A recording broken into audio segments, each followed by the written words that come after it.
Hace unos meses un compañero de trabajo se enteró de que yo había estado en el cuerpo de Marines. No hablo mucho de eso. Mi vida dio un giro tan grande después de salir que, por cómo me veo ahora, no pensarías que fui militar. Cuando se enteró se quedó tan sorprendido que vino a preguntarme si era verdad. La historia de cómo se enteró es bastante aburrida, así que supongo que no te importará que la omita. Como con el tiempo nos habíamos hecho bastante cercanos, no me molestó responder todas sus preguntas. Terminé contándole un par de anécdotas graciosas de mis días en Parris Island y, finalmente, entramos en el tema de los despliegues. Le dije que estuve en Irak de 2004 a 2005 y, más específicamente, cómo participé en lo que pasó a llamarse la Segunda Batalla de Faluya. En un momento me preguntó si daba miedo. Aunque en la superficie suena a una pregunta tonta, requería una respuesta compleja y en capas. Claro, hubo ocasiones en las que sentí miedo, pero durante la mayoría de los enfrentamientos en los que participé, lo que más recuerdo es enfado. Alguien empieza a dispararte y, sí, la adrenalina te sube más rápido de lo que puedes decir, incoming, pero es como un segundo fugaz de terror absoluto, y luego tú y tus compañeros de pelotón se ponen en modo, vamos, arriba, y te cabreas.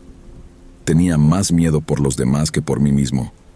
Si soy yo corriendo de edificio en edificio, estoy concentrado en 1000 cosas, pero no tanto en mi propia seguridad, si eso tiene sentido, porque estoy haciendo mi trabajo y protegiendo a mis colegas. En cambio, si veía a otra persona haciendo algo peligroso y podía ver lo que iba a pasar, eso era mucho peor, porque era como, ¿voy a ver a uno de mis amigos morir? A veces pasaba. Ese sobresalto inicial del contacto y el miedo a que tus compañeros mueran no era lo mismo que lo que yo llamaría horror. Cuando digo horror me refiero a estar tan asustado que empiezas a entrar en pánico, a flipar. Esa sensación que tienes cuando algo empieza a sentirse casi sobrenatural y solo quieres, como dicen, largarte de ahí, porque estás totalmente fuera de tu profundidad. Imagina lo aterrorizado que estarías si vieras legítimamente a alguien convertirse en hombre lobo en la vida real. No es solo miedo y confusión, es que se rompen las leyes de la realidad tal y como las conoces.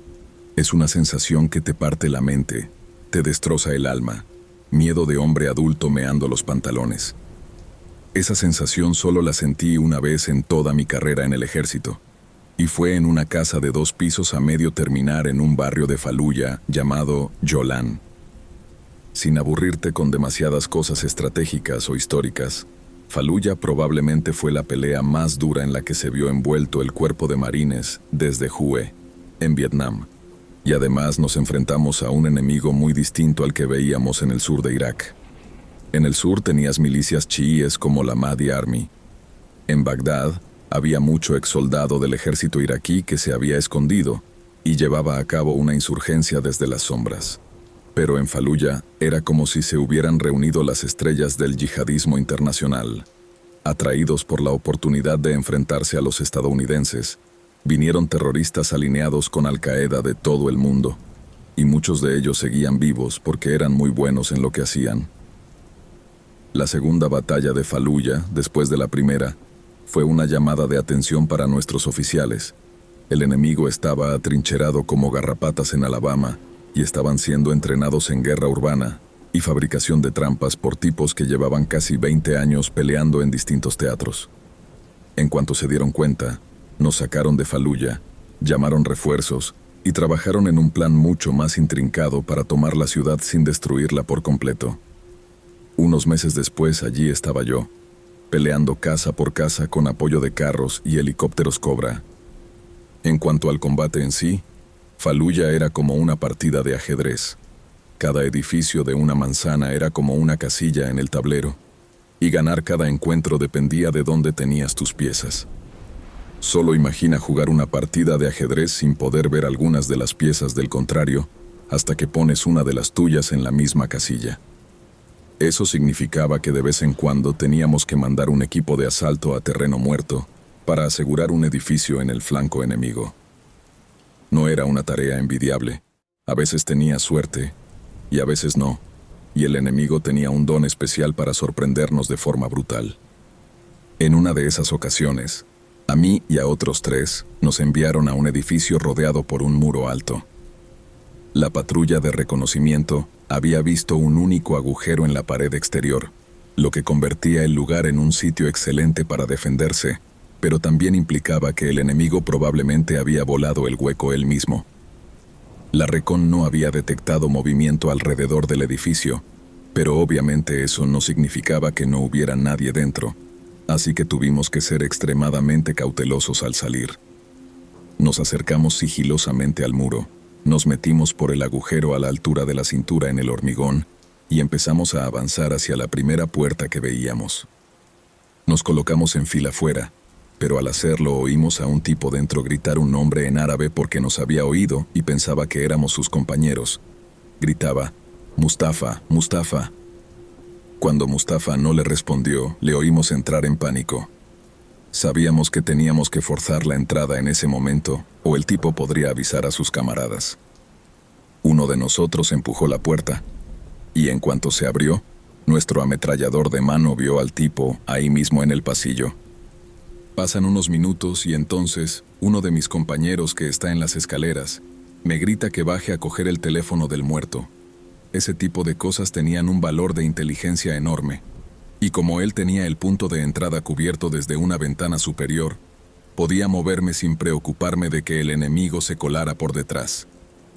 Salgo de la habitación, recorro el pasillo y, en lugar de ver el cuerpo con sus 20 agujeros de bala, solo hay un charco de sangre y no hay cuerpo. El cadáver había desaparecido. Enseguida les digo a los chicos que tenemos un problema, porque obviamente los muertos no se levantan por su cuenta.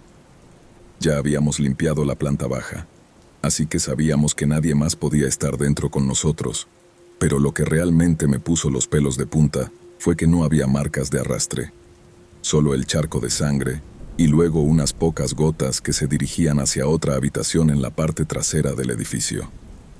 Cuando me cayó la ficha de que nuestro cadáver se había puesto en pie después de recibir entre 15 y 20 disparos, sentí un escalofrío que me recorría todo. No tenía sentido, no por ninguna ley natural. Yo lo había visto muerto con mis propios ojos, así que, ¿cómo diablos se había levantado y se había ido? Uno de mis colegas baja y empezamos a avanzar despacio hacia la puerta hacia donde llevaban las manchas de sangre. Decidimos lanzar una granada primero, pero en el mismo instante en que la granada entra en esa habitación, oímos botas contra el cemento y el herido insurgente sale a toda velocidad con un cuchillo en alto, listo para apuñalarnos. Muchos de estos tipos solían gritar algo antes de disparar o lanzarse de esa forma, pero en esta ocasión el tipo estaba completamente en silencio y sus ojos estaban tan abiertos que parecían exageradamente grandes. Al doblar la esquina con el cuchillo en alto no pude hacer otra cosa que retroceder para no ser apuñalado, y aunque mi compañero de atrás le pega al menos 2 o 3 disparos más, el tipo sigue avanzando hacia mí con ese cuchillo. Era literalmente como una película de zombies. Yo estaba gritando, «Disparadle en la cabeza, disparadle en la cabeza», una y otra vez. Pero mi compañero tenía que colocarse muy cerca y a un ángulo donde no me fuera a matar a mí también. Fueron momentos realmente críticos. Al final consiguió acercarse sin recibir una cuchillada y apretó el gatillo 3 veces. Boom, boom, boom, hasta que el atacante dejó de moverse. Sé que muchos pensaréis que estoy exagerando, que nadie puede sobrevivir a 20 disparos y seguir peleando, pero creedme, ese tipo lo hizo. Y no porque fuera un zombie, sino porque iba drogado. Más tarde, ese mismo día, cuando hicimos una búsqueda más a fondo del edificio que habíamos tomado, encontramos todo tipo de jeringas y botellas de adrenalina y anfetaminas. Esos insurgentes se inyectaban la mierda y luego entraban en combate alterados por los estimulantes, menos asustados y más agresivos. En su caso no funcionó muy bien, sobre todo los hacía estúpidos. Pero en cuanto a aguantar heridas y seguir peleando, nunca vi nada igual en ningún otro sitio. De verdad se sentía como estar dentro de una película de zombies, y no fue solo con ese tipo. Conozco a docenas de veteranos de Faluya que cuentan historias parecidas de tener que disparar a alguien en la cabeza para que dejara de moverse. No tengo muchas historias como esa, solo la tengo a esa, pero estoy seguro de que estaréis de acuerdo en que ya es suficiente para una vida.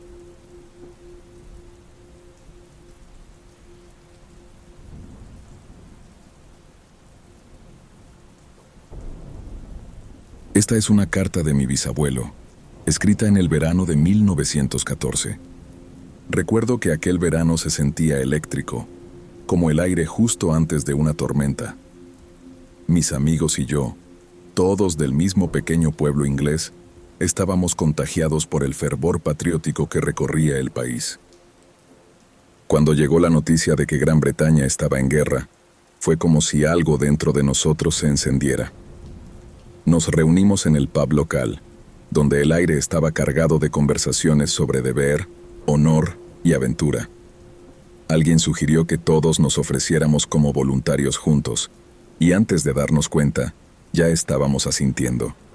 La idea de un batallón de camaradas, donde los amigos pudieran servir juntos, sonaba muy atractiva en ese momento. Nos conocíamos de toda la vida, y la idea de adentrarnos solos en lo desconocido era impensable. Pero juntos creíamos que seríamos imparables. Así que allí estábamos, firmando nuestros nombres uno tras otro en la lista de reclutamiento.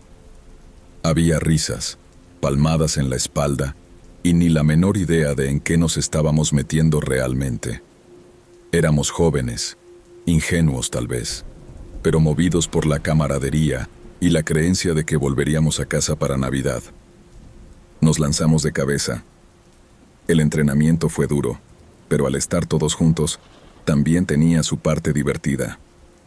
Aún así, bajo toda aquella valentía, se sentía algo más profundo, algo serio que no sabíamos cómo expresar. Íbamos a la guerra, pero no a una pelea local. Era un conflicto mundial, y en aquel momento, no creo que ninguno de nosotros lo comprendiera, no hasta que fue demasiado tarde. Cuando marchamos hacia la estación del tren, todo el pueblo salió a despedirnos. Nuestras familias, los vecinos, incluso los niños de la escuela. Aplaudían, nos lanzaban flores, la banda del pueblo tocaba. Pero yo podía ver la preocupación en los ojos de mi madre y la sonrisa forzada de mi padre, tratando de no arruinar el momento. No sabíamos entonces en qué nos estábamos metiendo realmente. El barro, el gas, las trincheras interminables. Solo sabíamos que lo haríamos juntos, como amigos. Y mientras el tren se alejaba entre los vítores y las despedidas, una parte de mí, una parte pequeña, asustada, se preguntó si aquello era realmente la gran aventura que todos imaginábamos. Para el año 1915, estábamos destinados en un lugar llamado Ypres, en Bélgica. El día era como cualquier otro, lleno de barro, lluvia y el sonido constante de la artillería. Pensábamos que la guerra sería emocionante, pero nadie nos advirtió lo aburrida y desesperante que podía ser entre combates. Nos decían que estuviéramos atentos ante ataques con gas, pero ninguno creía que los alemanes hicieran algo tan terrible, no contra el poderoso ejército británico. Nos ordenaron practicar cómo ponernos las máscaras de gas en un instante, y nos dijeron que los efectos podían ser horribles. Pero nada podría habernos preparado para cuando realmente sucedió. Era tarde en la tarde cuando el aire empezó a oler extraño, como una mezcla de huevos podridos y cloro. Recuerdo mirar el cielo tornarse amarillo y escuchar a alguien gritar: «¡Gas! ¡Gas! ¡Gas!». Todos corrimos por nuestras máscaras. Logré ponerme la mía, pero no antes de inhalar un poco, y el dolor fue insoportable. Conseguí respirar de nuevo, pero a mi alrededor reinaba el caos total. Hombres tosiendo, ahogándose, cayendo antes de alcanzar sus máscaras. Vi a mi amigo Robert intentando ponerse la suya, pero fue demasiado tarde. Cayó al suelo, jadeando por aire, pero lo único que llenaba sus pulmones era gas mortal. Era espeso, tan espeso, como una niebla densa que podías ver, pero no tocar. Me ardían los ojos incluso con la máscara puesta. Escuché los gritos, hombres corriendo a ciegas, otros quedándose inmóviles donde habían caído. Nos dijeron que permaneciéramos agachados, ya que el gas era más pesado que el aire, pero eso significaba estar junto a los muertos y los moribundos. Esperamos lo que parecieron horas. El gas se disipó lentamente, pero el daño ya estaba hecho. Fue devastador. Cuando me quité la máscara, el olor podrido aún flotaba en el aire, y lo único que se oía eran los gemidos de los heridos y los moribundos. Tuvimos que mover a los heridos, pero eran tantos que no sabíamos por dónde empezar. Vi hombres con la piel quemada, los ojos hinchados y cerrados, algunos escupiendo sangre. Era una visión del infierno. Esa noche nadie pudo dormir. Cada tos, cada jadeo nos recordaba el ataque. Mantuvimos las máscaras cerca, incluso dentro del refugio, temiendo que volviera a pasar mientras dormíamos y que despertáramos demasiado tarde para hacer algo más que toser, ahogarnos y morir.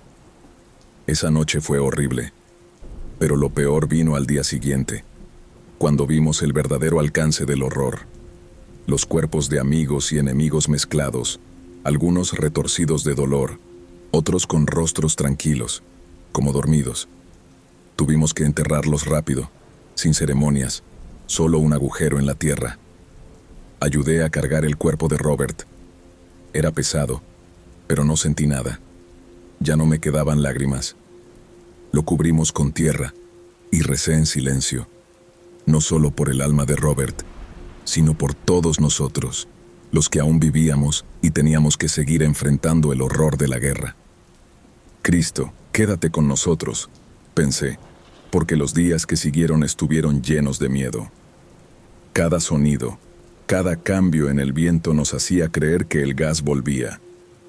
Nos dijeron que se había usado gas mostaza, algo nuevo y terrible. No mataba de inmediato, podía hacerlo lentamente, con ampollas, con pulmones que nunca volvían a funcionar bien. Sobreviví a aquel ataque, pero nunca fui el mismo. Mis pulmones dolieron durante meses. Me despertaba tosiendo, convencido de que el gas había vuelto.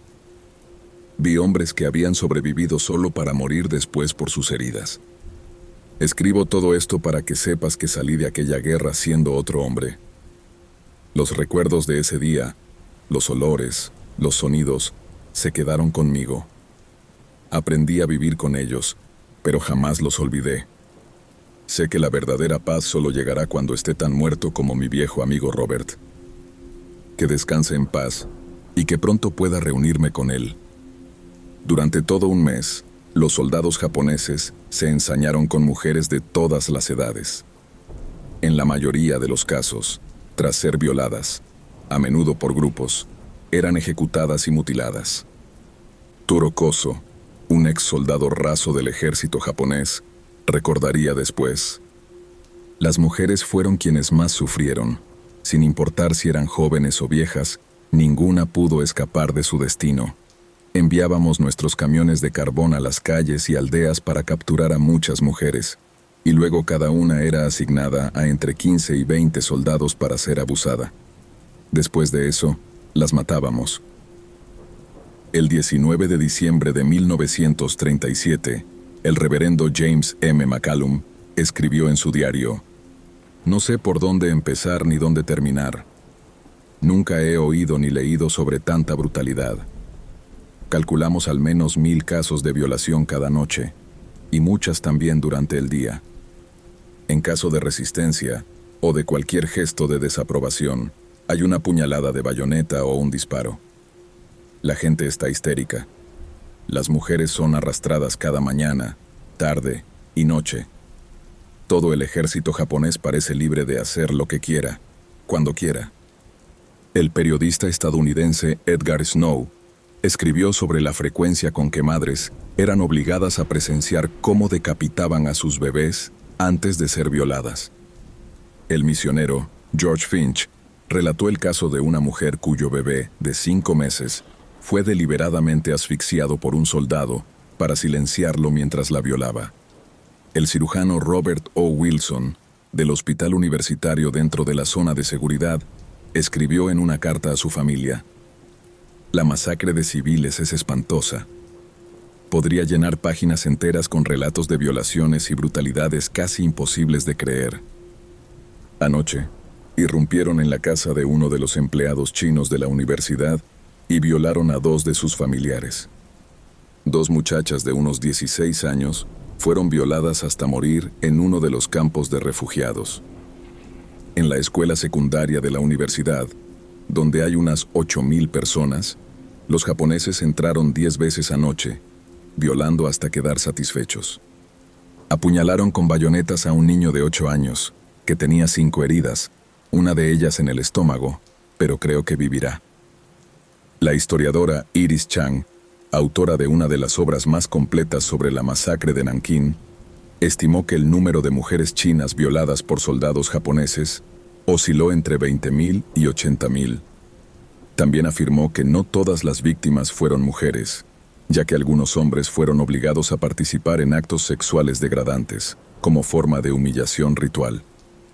A medida que las noticias sobre las violaciones masivas ascendían por la cadena de mando, el comandante principal de la operación expresó profunda consternación. El general Iwane Matsui habría dicho a uno de sus ayudantes civiles: "Ahora me doy cuenta de que hemos causado, sin saberlo, un daño gravísimo a esta ciudad. Me siento abatido y no puedo alegrarme por esta victoria. Personalmente me apenan las tragedias de este pueblo, pero el ejército debe continuar hasta que China se arrepienta". El día de Año Nuevo, Matsui confesó a un diplomático japonés: "Mis hombres han hecho algo muy malo y sumamente lamentable". Más tarde, atribuiría las atrocidades a la decadencia moral del ejército japonés, diciendo: "El incidente de Nankín fue una terrible deshonra. Después de todos nuestros esfuerzos por ensalzar el prestigio imperial, todo se perdió en un solo instante por la brutalidad de los soldados". Sin embargo, en lugar de castigar a los responsables, el ejército japonés decidió abrir una serie de burdeles militares en los territorios ocupados. Estos llamados burdeles no eran más que centros de detención disfrazados, donde las prisioneras eran violadas en privado en lugar de en público. Tras la rendición japonesa en septiembre de 1945, los oficiales responsables de las atrocidades de Nankín fueron juzgados. El general Iwane Matsui fue acusado de ignorar deliberadamente su deber de hacer cumplir las leyes de guerra y prevenir violaciones a los tratados internacionales. Matsui alegó que nunca había ordenado ejecuciones de prisioneros chinos y que sí, había instruido a sus comandantes a mantener la disciplina, pero que no era responsable de su desobediencia. Fue declarado culpable por mayoría de jueces, quienes dictaminaron que tenía responsabilidad última por lo que denominaron una orgía de crimen. Otros escaparon completamente de la justicia, como el príncipe Asaka, quien recibió inmunidad por ser miembro de la familia imperial, o el ayudante Isamu Muto, quien se suicidó, seppuku, durante la batalla de Okinawa. Finalmente, el 12 de noviembre de 1948, Matsui y otros 5 criminales de guerra de clase A fueron condenados a muerte por ahorcamiento. Las sentencias se ejecutaron el 23 de diciembre de 1948. El teniente general Isao Tani, quien supervisó la masacre, también fue hallado culpable de crímenes de guerra, condenado a muerte y ejecutado por fusilamiento el 26 de abril de 1947. Ese mismo año, los 2 oficiales responsables del concurso de decapitar a 100 personas, Toshiaki Mukai y Tsuyoshi Noda, fueron arrestados, extraditados a China, juzgados y ejecutados por fusilamiento el 28 de enero de 1948. En años recientes, algunos historiadores revisionistas han intentado negar o minimizar los horrores ocurridos en Nankín durante el invierno de 1937. Este fenómeno es comparable al negacionismo del Holocausto, ya que no solo busca absolver a los criminales de guerra, sino que constituye una ofensa a la memoria de las víctimas. Como humanidad, Debemos enfrentar los hechos brutales, incómodos o dolorosos del pasado. Porque aquellos que no recuerdan la historia están condenados a repetirla.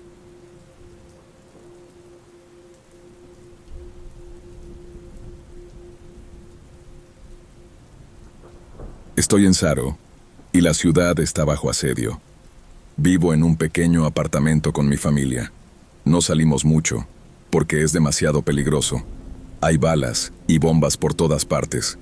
Todos los días escuchamos los sonidos de la guerra, y son un recordatorio constante del caos que se ha apoderado de nuestra ciudad. Las ventanas de la casa están rotas, y las cubrimos con plástico y mantas para mantener el frío afuera. Es invierno, y no hay calefacción. Usamos los abrigos dentro de la casa, pero el frío se mete en los huesos. Nos acurrucamos juntos para mantenernos calientes, contando historias de tiempos mejores, tratando de distraernos de esta dura realidad. La comida es difícil de conseguir. A veces comemos lo que logramos cultivar en el pequeño balcón. Hemos conseguido hacer crecer algunas verduras, pero nunca es suficiente. Otras veces esperamos a que la ONU lance ayuda desde el cielo, pero los francotiradores disparan a los camiones de auxilio, así que no siempre logramos conseguir comida. Cuando lo hacemos, se siente como una pequeña fiesta, y agradecemos de corazón la ayuda de otros.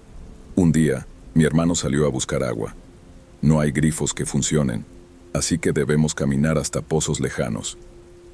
Nunca volvió. Más tarde supe que un francotirador le había disparado. Mi madre llora mucho ahora.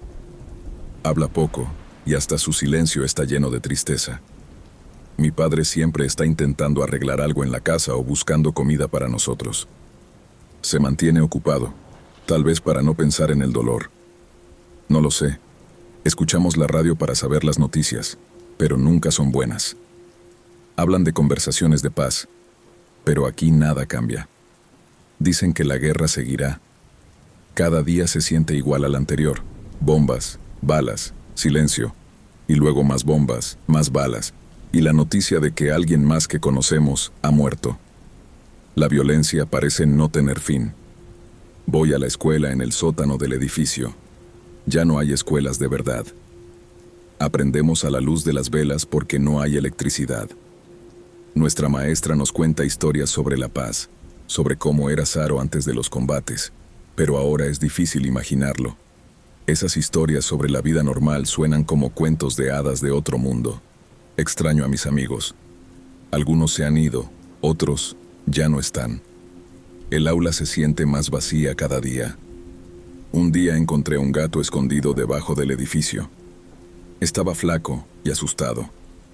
Lo llevamos a casa y compartimos con él lo poco que teníamos. Duerme en mi cama y hace que las noches sean menos solitarias. Su ronroneo es uno de los pocos consuelos que nos quedan, un pequeño recordatorio de las cosas buenas de la vida. A veces escuchamos una gran explosión y corremos al cuarto más seguro, el que no tiene ventanas. Nos sentamos allí, esperando el siguiente sonido. A veces hay silencio después, y pensamos que todo ha terminado. Pero luego llega otra explosión. Hemos aprendido a temer el silencio, porque sabemos que puede ser solo una pausa antes de más violencia. Un día, no hubo combates en toda la mañana. Salimos a buscar agua. Todo estaba tranquilo, pero sabíamos que podía empezar de nuevo en cualquier momento. Corrimos al pozo, llenamos los cubos y volvimos corriendo. Esa noche bebimos el agua despacio, como si fuera vino caro. Cada gota se sintió como un regalo precioso, un momento de normalidad en medio de una pesadilla. Sueño con la paz. Sueño con caminar por el parque sin preocuparme por francotiradores. Sueño con una escuela de verdad, no un sótano. Imagino una ciudad donde los niños juegan sin miedo, donde las familias pueden sentarse a comer sin el temor constante de ser interrumpidas por la guerra. Pero soñar no cambia lo que está pasando. Esperamos, sobrevivimos y seguimos teniendo esperanza. Escribo esto en mi diario porque, si logramos sobrevivir, quiero recordarlo. Quiero dejar constancia de nuestras luchas, de nuestra resistencia y de los pequeños momentos de felicidad. También escribo sobre las cosas buenas, cuando reímos por algo pequeño, o cuando el sol vuelve a salir después de días escondido. Pero sobre todo, escribo sobre el miedo, el hambre y la muerte. Es importante para mí que estas experiencias no se olviden, aunque duela recordarlas. Esta es nuestra vida ahora. No sabemos cuándo terminará, pero seguimos adelante, día tras día, porque no tenemos otra opción. Cada mañana, al despertar, damos gracias por tener otra oportunidad de vivir, de amar y de aferrarnos a la esperanza, a pesar de toda la desesperación. El asedio continúa en nuestra zona, pero también continúa nuestra voluntad de resistir y nuestro deseo de sobrevivir.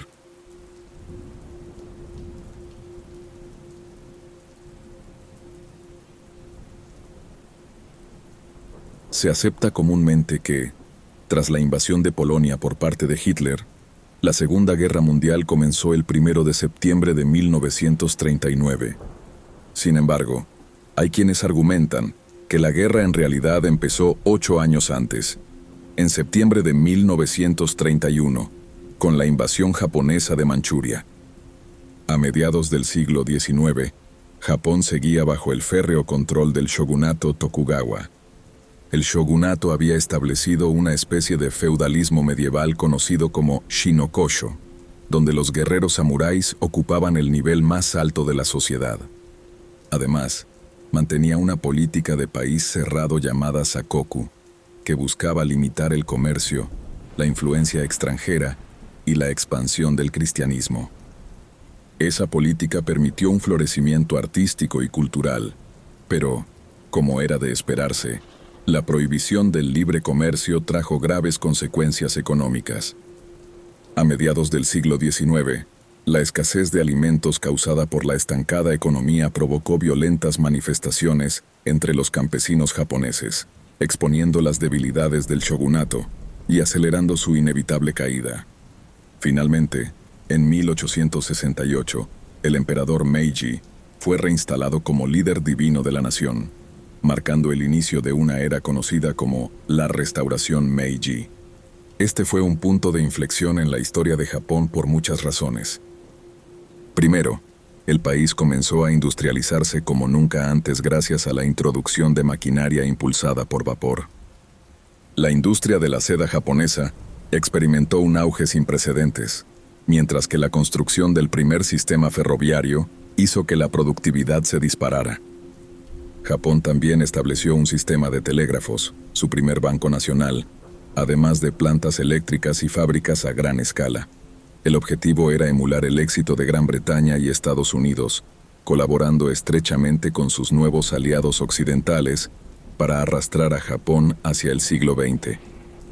El esfuerzo fue un éxito rotundo, y para comienzos de 1900, Japón se había transformado de una nación insular y aislada en una potencia regional importante. Quizás la mejor ilustración del avance japonés fue el resultado de la guerra ruso-japonesa. Durante siglos, el control de la península de Corea había sido uno de los principales objetivos militares de Japón, pero el Imperio ruso, con su ejército y su marina mucho más grandes, creía que podría barrer fácilmente a los japoneses para reclamar tanto Corea como el norte de China. Japón intentó negociar la paz, pero Rusia prefirió dejar que la guerra decidiera el resultado. Ese fue un grave error. El 9 de febrero de 1904, la Armada japonesa lanzó un ataque sorpresa contra la flota rusa del Pacífico, que se encontraba cerca de la actual ciudad china de Dalian. El golpe fue devastador, seguido de victorias japonesas en Lushun y Mukden. La flota rusa del Báltico navegó más de 20.000 millas para apoyar a sus tropas terrestres, pero en mayo de 1905 fue destruida por completo en la batalla de Tsushima. Para entonces, ya era demasiado tarde. Los japoneses habían avanzado profundamente en la provincia china de Manchuria. Y aunque sus victorias militares fueron importantes, no fueron la única razón por la que los rusos se vieron obligados a pedir la paz. En poco más de 19 meses de combates, Rusia sufrió alrededor de 160.000 bajas, mientras que Japón perdió casi medio millón de hombres. Pero, a diferencia de los rusos, cuyo deseo de seguir luchando comenzaba a desvanecerse, el ánimo de los soldados japoneses se mantenía extremadamente alto gracias a su inquebrantable fe en su país y en su causa. El Tratado de Paz se firmó en septiembre de 1905, otorgando a Japón vastas zonas de Manchuria. El proceso fue mediado por Estados Unidos y el Reino Unido, lo que llevó a Japón a ver a ambas potencias como posibles aliados. Tanto así, que al estallar la Primera Guerra Mundial, Japón se alineó con el Reino Unido y comenzó a atacar las colonias alemanas en China y el Pacífico. Tras un asedio de un mes, los japoneses expulsaron a las fuerzas alemanas de la ciudad china de Qingdao en noviembre de 1914. También tomaron las Islas Marianas, Carolinas y Marshall de manos de los alemanes y brindaron apoyo invaluable a la Marina australiana en la caza del buque de guerra alemán SMS Emden. Japón demostró ser un aliado extraordinariamente eficaz y se sentía profundamente orgulloso de su contribución al esfuerzo bélico. Pero cuando la paz finalmente llegó en noviembre de 1918, los japoneses sintieron que sus esfuerzos no fueron recompensados. Esperaban conservar los territorios por los que habían luchado y muerto, pero se sorprendieron cuando las potencias occidentales les ordenaron ceder el control de varias islas del Pacífico. También se desilusionaron al descubrir que se impondrían altos aranceles a sus productos durante la posguerra, en medio de una ola mundial de políticas comerciales proteccionistas. Como resultado, las industrias de la seda y la agricultura de Japón comenzaron a sufrir. Y luego, en 1923, Japón fue golpeado por el desastre natural más devastador de toda su historia, el Gran Terremoto de Kanto. Se cree que fue el peor terremoto en la historia del país, y la magnitud de la destrucción fue absolutamente horrenda. Más de la mitad de Tokio fue arrasada, ya sea por el propio sismo o por los incendios que lo siguieron. La ciudad portuaria de Yokohama fue prácticamente borrada del mapa, con más del 90% de sus estructuras reducidas a escombros. Las ciudades de Kawasaki y Yokosuka también sufrieron graves daños por el fuego, mientras que numerosas localidades más pequeñas de las prefecturas de Kanagawa, Saitama e Ibaraki quedaron severamente afectadas.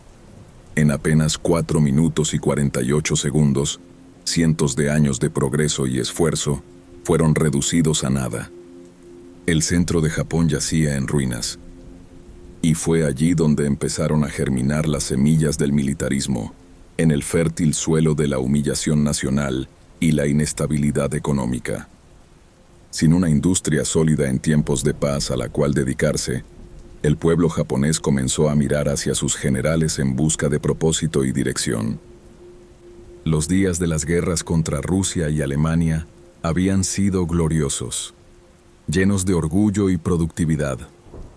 Y mientras las fábricas cerraban sus puertas, las filas del ejército imperial japonés crecieron dramáticamente. Los generales prometieron guiar al pueblo del mismo modo que guiaban a sus soldados hacia la victoria, sin importar el costo. Predicaban la doctrina del Kokutai, que exigía lealtad absoluta al emperador y al Estado, y revivían el antiguo código samurái del Bushido, donde el honor supremo residía en el sacrificio glorioso de la propia vida. La glorificación de las victorias militares de Japón se filtró en las escuelas del país, donde los estudiantes eran adoctrinados con valores marciales. Se les enseñaba que los japoneses eran un pueblo divino y que su nación estaba destinada a expandirse. Cualquier figura pública o político que se atreviera a decir lo contrario era blanco de asesinatos, cometidos tanto por militantes violentos como por miembros del propio ejército japonés. Para 1931, a pesar de la veneración hacia el emperador Hirohito, el ejército japonés ya controlaba completamente el aparato del Estado. Y desde hacía años se preparaban para la guerra. No era cuestión de si habría guerra, sino de cuándo. Y cada soldado del ejército imperial sabía que solo debía esperar. al menos hasta que uno de ellos decidió no hacerlo más. En septiembre de 1931, un oficial estacionado en el tramo japonés del ferrocarril del sur de Manchuria se cansó de esperar y decidió tramar un plan. Esa noche, el coronel Seishiro Itagaki reflexionaba sobre un antiguo concepto japonés, Gekokuyo. Gekokuyo describe la acción de una persona en un rango inferior que derroca a alguien de rango superior usando poder militar o político. Y en opinión del coronel Itagaki, Manchuria ofrecía la oportunidad perfecta para hacerlo. El destacamento chino local en Shenyang parecía mal entrenado y desmotivado, mientras que las tropas de Itagaki eran disciplinadas, estaban bien equipadas y ansiosas por combatir. Sabía que, si se daba la oportunidad, sus hombres podrían infligir una derrota aplastante a las fuerzas chinas, mucho más numerosas. Así que decidió fabricar esa oportunidad. La noche del 18 de septiembre de 1931, el coronel Itagaki ordenó a uno de sus soldados colocar explosivos cerca de las vías del tren. Cuando las cargas detonaron, Itagaki informó a sus superiores que estaban siendo atacados por artillería china y rogó por permiso para subyugar a la guarnición local. Le dieron autorización y a la mañana siguiente, 2 baterías japonesas abrieron fuego contra las posiciones chinas. El asalto de infantería que siguió fue tan rápido y feroz que una fuerza japonesa de apenas 500 hombres derrotó a más de 7,000 soldados chinos. La guerra en el Pacífico había comenzado, y cuando el primer ministro japonés intentó detenerla, fue asesinado a sangre fría. China llevaba sumida en un conflicto civil desde los años 20, y aunque Japón había invadido un territorio que hoy forma parte de la República Popular China, oficialmente aún no estaban en guerra. Eso cambió en julio de 1937, cuando tras un enfrentamiento con fuerzas chinas, Japón declaró la guerra y lanzó una invasión a gran escala contra la República China. Para agosto, los japoneses ya habían capturado Shanghái, aunque no sin encontrar una resistencia feroz y sufrir grandes bajas. Dado que estaban muy superados en número y lejos de casa, el general Iwane Matsui concluyó que solo un golpe devastador podría derrumbar al gobierno chino y poner fin a la guerra. Así que se ofreció voluntariamente para liderar la marcha hacia Nankín, entonces capital de China. El general chino Tang Shengji declaró que él y su guarnición de 81,000 soldados defenderían la ciudad hasta la muerte. Pero los funcionarios del gobierno, conscientes de que muchos de los defensores eran reclutas sin entrenamiento o veteranos heridos, evacuaron la capital menos de una semana antes de la llegada de las tropas japonesas. Y no fue solo la rapidez del avance japonés lo que sembró el terror entre los chinos, sino lo que los soldados japoneses hicieron en su camino hacia Nankín. El historiador Peter Harmsen sostiene que los 170 kilómetros de territorio entre Shanghái y Nankín se transformaron en una zona pesadillesca de muerte y destrucción. Más tarde, pilotos japoneses confesaron haber disparado contra campesinos chinos con ametralladoras y cañones de 20 milímetros, y cito, por diversión. Las columnas de soldados japoneses también cometieron actos de extrema violencia y crueldad contra civiles. En una aldea llamada Neno, los habitantes fueron encerrados en sus casas por soldados japoneses, bajo el pretexto de imponer un toque de queda. Luego, los soldados incendiaron las viviendas, dejando solo cenizas y brasas donde antes existían el pueblo y su gente. Cuando una madre y su hijo regresaron y encontraron el lugar envuelto en llamas, los soldados arrojaron al niño, de apenas 2 años, al fuego, apuñalaron a la mujer con bayonetas y lanzaron su cuerpo agonizante a un arroyo cercano.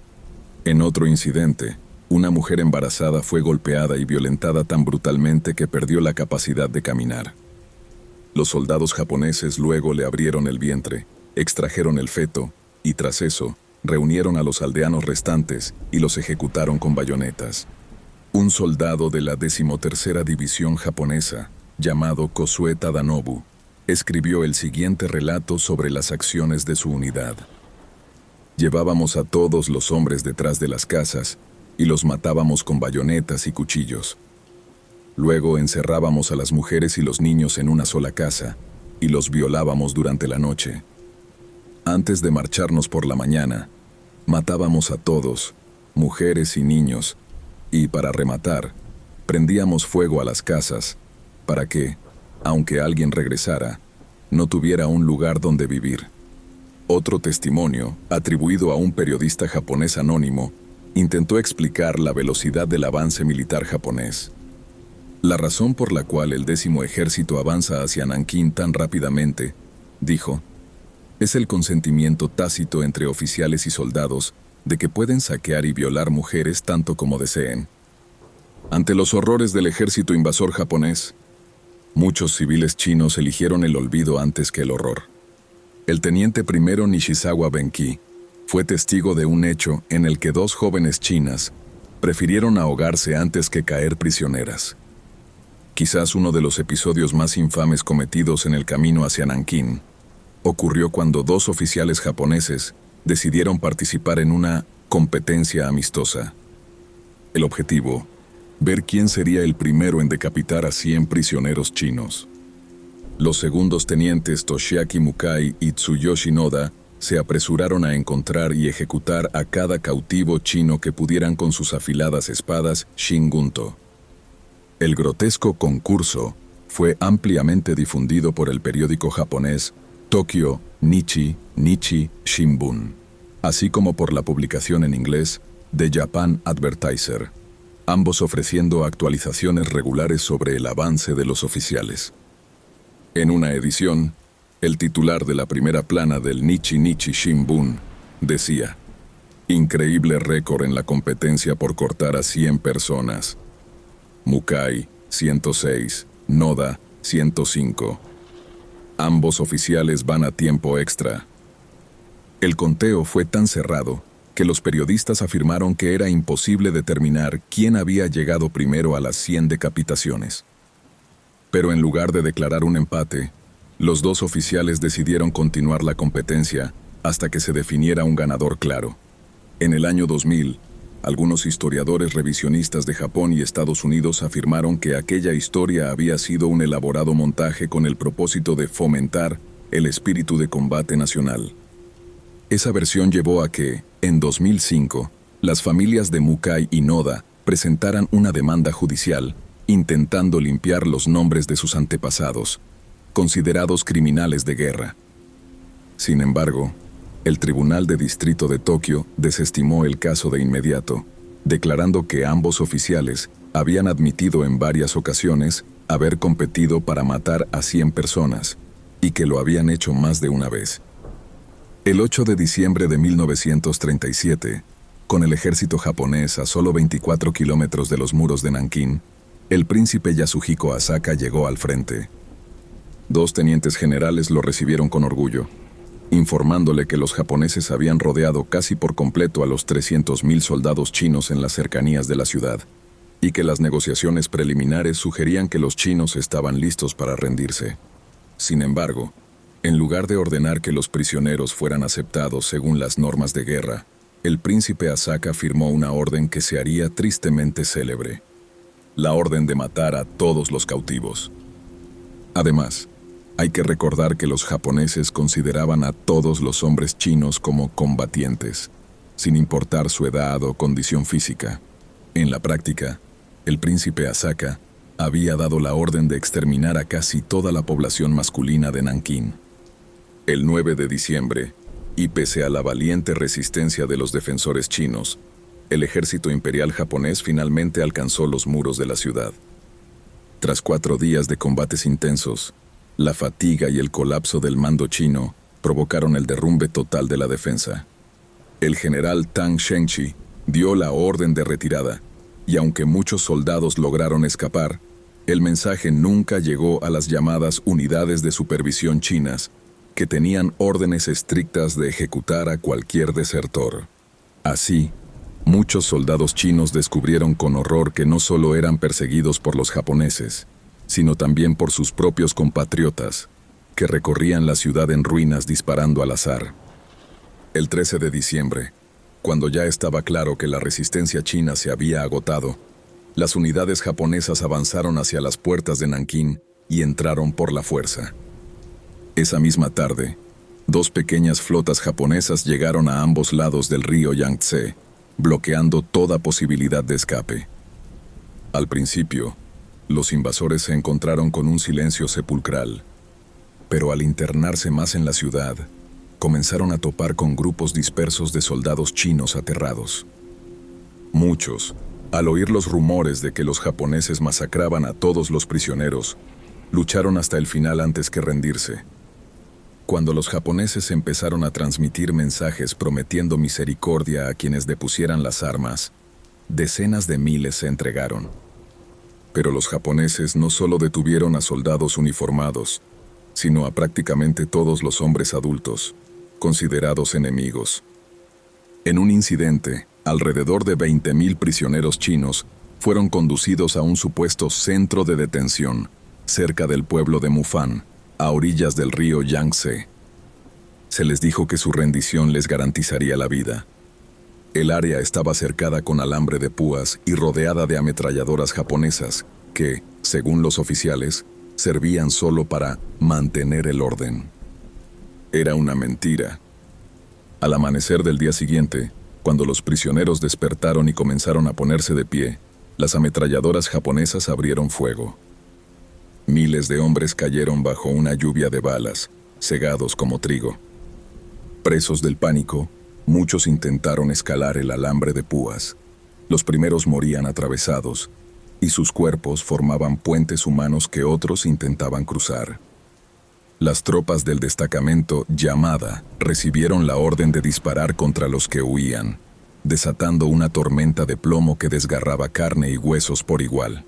Cuando todo terminó, los soldados japoneses tuvieron que abrirse paso entre un campo literalmente empapado de sangre china. Luego arrastraron los cuerpos, los 20.000 hombres, hasta la orilla del río y los arrojaron al agua. En cuestión de minutos, decenas de miles de vidas fueron extinguidas sin sentido, y el río que alguna vez les dio vida, ahora fluía teñido de rojo con su sangre. En otros casos, los prisioneros fueron utilizados para prácticas de bayoneta en vivo. A los soldados se les enseñaba a matar con un solo golpe. Las víctimas eran atadas a estacas de madera, mientras los reclutas recibían la orden de clavar sus bayonetas directamente en sus corazones. Algunos grupos de prisioneros fueron amarrados entre sí, rociados con gasolina y luego incendiados vivos. Otros simplemente fueron decapitados. A veces, los oficiales japoneses decapitaban a decenas de prisioneros a la vez, buscando perfeccionar su técnica con la espada. Un oficial japonés, Shira Uzuma, relató más tarde: cuando intenté decapitar al primero, o él se movió o fallé el golpe. Terminé cortándole solo una parte del cráneo. La sangre brotó hacia arriba. Volví a blandir la espada, y esa vez lo maté. Nos enseñaban que éramos una raza superior, que vivíamos únicamente por nuestro dios humano, el emperador. Pero los chinos no lo eran, y no sentíamos más que desprecio por ellos. Mientras los japoneses concluían sus llamadas operaciones de limpieza, en las que quienes aún podían defender Nankín eran masacrados por decenas de miles, la ciudad quedó lista para el saqueo. Minnie Vautrin, una misionera estadounidense que estuvo presente durante la invasión, escribió la siguiente entrada en su diario el 15 de diciembre de 1937. Los japoneses han saqueado ampliamente ayer y hoy, destruyeron escuelas, mataron a ciudadanos y violaron a mujeres. 1,000 soldados chinos desarmados, a quienes el Comité Internacional esperaba salvar, fueron arrebatados de sus manos, y para este momento probablemente ya han sido fusilados o apuñalados con bayonetas. Minnie logró sobrevivir permaneciendo dentro de lo que se conoció como la zona de seguridad de Nankín, ubicada en la parte occidental de la ciudad y demarcada con símbolos de la Cruz Roja Internacional. Los japoneses habían prometido mantenerse alejados de la zona mientras no hubiese presencia militar china. El área fue establecida por el empresario alemán y declarado nazi John Rabe. y se convirtió en refugio para los 22 extranjeros que permanecieron en Nankín tras la llegada del ejército japonés. Este grupo trató de ofrecer protección a la mayor cantidad posible de civiles chinos, especialmente mujeres y niñas. En su punto máximo, la zona de seguridad albergó a casi 10.000 personas vulnerables. Los soldados japoneses se sorprendieron al encontrar a un grupo de extranjeros que se negaban a abandonar la ciudad, pero al explicarles que la zona estaba fuera de límites por órdenes de sus superiores, en un principio respetaron su santuario. Sin embargo, John Rabe escribió que, con el paso de los días, los soldados japoneses comenzaron a irrumpir en la zona de seguridad para llevarse a decenas de mujeres a la vez. Pocas regresaban. Durante los meses de diciembre y enero, quienes permanecieron en la zona comenzaron a documentar los crímenes de guerra que presenciaban.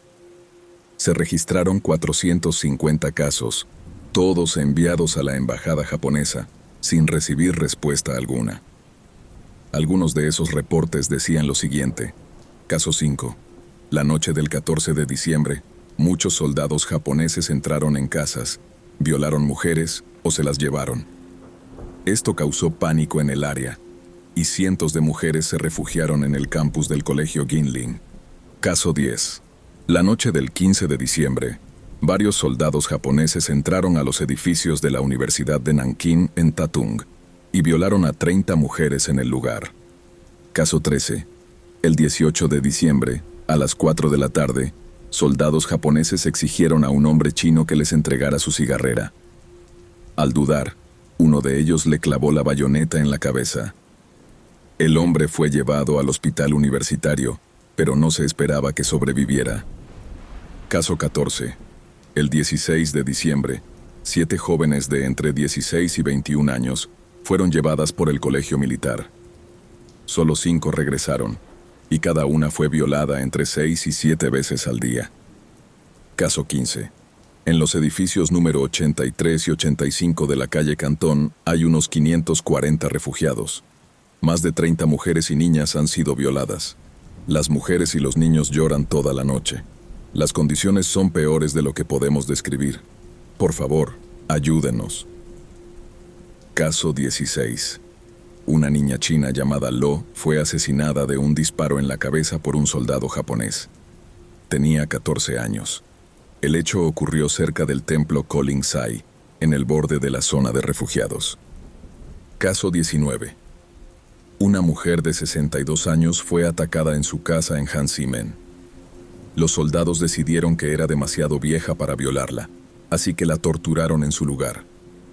Con horror, los observadores occidentales notaron que los soldados japoneses atacaban a mujeres y niñas chinas a una escala alarmante. No se trataba de unos pocos pelotones o compañías, sino de todo el ejército imperial, operando con brutalidad sistemática. Después de esperar una victoria fácil sobre un pueblo que consideraban inferior, los japoneses se sintieron frustrados, exhaustos y llenos de rabia por la resistencia que habían encontrado. Con la ciudad ya indefensa tras su sangrienta conquista, se dieron las condiciones perfectas para uno de los peores crímenes colectivos de la historia. En las primeras 4 semanas después de la entrada japonesa a Nankín, se registraron unas 20.000 violaciones, aunque algunos expertos afirman que la cifra real podría alcanzar las 80.000. Si estas estimaciones son ciertas, significaría que los 50.000 soldados japoneses que ocuparon Nankín cometieron, en promedio, 2 violaciones por minuto. Durante todo un mes, los soldados japoneses se ensañaron con mujeres de todas las edades. En la mayoría de los casos, tras ser violadas, a menudo por grupos, eran ejecutadas y mutiladas. Toro Koso, un exsoldado raso del ejército japonés, recordaría después: las mujeres fueron quienes más sufrieron. Sin importar si eran jóvenes o viejas, ninguna pudo escapar de su destino. Enviábamos nuestros camiones de carbón a las calles y aldeas para capturar a muchas mujeres, y luego cada una era asignada a entre 15 y 20 soldados para ser abusada. Después de eso, las matábamos. El 19 de diciembre de 1937, El reverendo James M. McCallum escribió en su diario: "No sé por dónde empezar ni dónde terminar. Nunca he oído ni leído sobre tanta brutalidad. Calculamos al menos 1000 casos de violación cada noche, y muchas también durante el día. En caso de resistencia o de cualquier gesto de desaprobación, hay una puñalada de bayoneta o un disparo. La gente está histérica. Las mujeres son arrastradas cada mañana, tarde y noche. Todo el ejército japonés parece libre de hacer lo que quiera, cuando quiera". El periodista estadounidense Edgar Snow escribió sobre la frecuencia con que madres eran obligadas a presenciar cómo decapitaban a sus bebés antes de ser violadas. El misionero George Finch relató el caso de una mujer cuyo bebé de 5 meses fue deliberadamente asfixiado por un soldado para silenciarlo mientras la violaba. El cirujano Robert O. Wilson, del hospital universitario dentro de la zona de seguridad, escribió en una carta a su familia: "La masacre de civiles es espantosa. Podría llenar páginas enteras con relatos de violaciones y brutalidades casi imposibles de creer. Anoche, irrumpieron en la casa de uno de los empleados chinos de la universidad y violaron a 2 de sus familiares. 2 muchachas de unos 16 años fueron violadas hasta morir en uno de los campos de refugiados. En la escuela secundaria de la universidad, donde hay unas 8000 personas, los japoneses entraron 10 veces anoche, violando hasta quedar satisfechos. Apuñalaron con bayonetas a un niño de 8 años que tenía 5 heridas, una de ellas en el estómago, pero creo que vivirá". La historiadora Iris Chang, autora de una de las obras más completas sobre la masacre de Nankín, estimó que el número de mujeres chinas violadas por soldados japoneses osciló entre 20.000 y 80.000. También afirmó que no todas las víctimas fueron mujeres, ya que algunos hombres fueron obligados a participar en actos sexuales degradantes como forma de humillación ritual. A medida que las noticias sobre las violaciones masivas ascendían por la cadena de mando, el comandante principal de la operación expresó profunda consternación. El general Iwane Matsui habría dicho a uno de sus ayudantes civiles: "Ahora me doy cuenta de que hemos causado, sin saberlo, un daño gravísimo a esta ciudad. Me siento abatido y no puedo alegrarme por esta victoria. Personalmente me apenan las tragedias de este pueblo, pero el ejército debe continuar hasta que China se arrepienta". El día de Año Nuevo, Matsui confesó a un diplomático japonés: "Mis hombres han hecho algo muy malo y sumamente lamentable". Más tarde, atribuiría las atrocidades a la decadencia moral del ejército japonés, diciendo: "El incidente de Nankín fue una terrible deshonra. Después de todos nuestros esfuerzos por ensalzar el prestigio imperial, todo se perdió en un solo instante por la brutalidad de los soldados". Sin embargo, en lugar de castigar a los responsables, el ejército japonés decidió abrir una serie de burdeles militares en los territorios ocupados. Estos llamados burdeles no eran más que centros de detención disfrazados, donde las prisioneras eran violadas en privado en lugar de en público. Tras la rendición japonesa en septiembre de 1945, los oficiales responsables de las atrocidades de Nankín fueron juzgados. El general Iwane Matsui fue acusado de ignorar deliberadamente su deber de hacer cumplir las leyes de guerra y prevenir violaciones a los tratados internacionales. Matsui alegó que nunca había ordenado ejecuciones de prisioneros chinos y que sí había instruido a sus comandantes a mantener la disciplina, pero que no era responsable de su desobediencia. Fue declarado culpable por mayoría de jueces, quienes dictaminaron que tenía responsabilidad última, por lo que denominaron una orgía de crimen. Otros escaparon completamente de la justicia, como el príncipe Asaka, quien recibió inmunidad por ser miembro de la familia imperial, o el ayudante Isamu Muto, quien se suicidó, seppuku, durante la batalla de Okinawa.